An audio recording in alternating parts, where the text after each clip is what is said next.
Bismillahirrahmanirrahim. Assalamualaikum warahmatullahi taala wabarakatuh dan salam sejahtera. Sekalung penghargaan buat Tuan Pengerusi Majlis, barisan panel hakim yang arif lagi bijaksana, dif-dif kehormat yang dihormati, para guru, rakan-rakan peserta, seterusnya hadirin yang saya muliakan. Negarawan Ulong Tun Abdul Razak Husin pernah menegaskan bahawa perpaduan ialah kekuatan utama negara. Bertepatan dengan semangat itu, Rukun Negara diisytiharkan pada tahun 1970 sebagai ideologi kebangsaan bagi menyatukan rakyat selepas negara melalui titik hitam perpecahan. Lebih 5 dekad yang telah berlalu, namun persoalannya, adakah 5 prinsip itu sekadar menjadi lafaz di bibir atau benar-benar hidup dalam jiwa kita?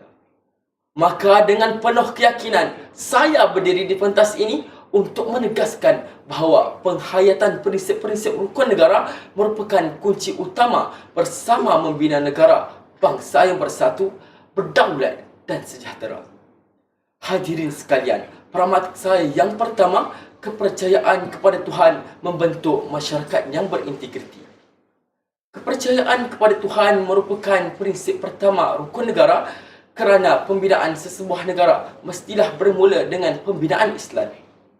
Selaras dengan perkara 3 dan 11 Perlembagaan Persekutuan, Malaysia mengiktirafkan Islam sebagai agama persekutuan di samping menjamin kebebasan setiap rakyat untuk menganut dan mengamalkan agama masing-masing. Peruntukan ini membuktikan bahawa negara kita di atas asas hormat terhadap kepelbagaian kepercayaan.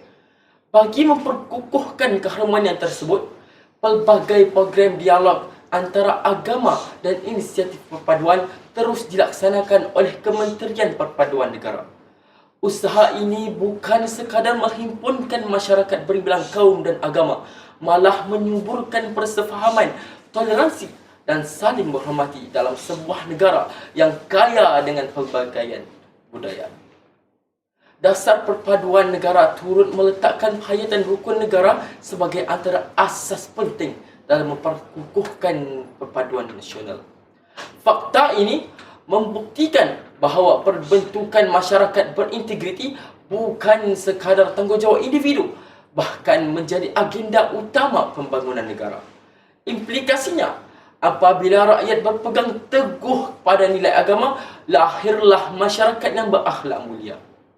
Hadirin yang saya hormati, pragmatik saya yang kedua, kesetiaan kepada raja dan negara memperkukuh kedaulatan negara bangsa. Institusi raja berperlembagaan merupakan lambang perpaduan dan kesinambungan negara. Selaras dengan perkara 32 Perlembagaan Persekutuan yang di-Persekutuan Agong ialah ketua utama negara yang menaungi seluruh rakyat Malaysia tanpa mengira kaum, agama dan keturunan.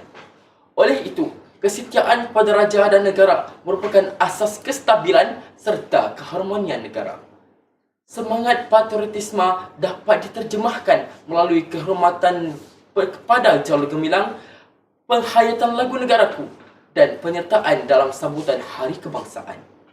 Namun, dalam era digital hari ini, kesetiaan kepada negara turut diuji melalui penyebaran berita palsu, fitnah dan provokasi yang boleh mempecah belahkan masyarakat. Sebagai generasi madani, kita tidak boleh menjadi penyebar kebencian, sebaliknya menjadi penyebar kebenaran. Pelbagai program kenegaraan yang dilaksanakan oleh Jabatan Perpaduan Negara dan Integrasi Nasional terus menyemarakkan semangat cintakan negara dalam kalangan generasi muda. Program-program ini membuktikan bahawa patriotisme bukan sekadar semangat bermusim ketika bulan kemerdekaan sahaja, tetapi nilai yang perlu disemai sepanjang hayat.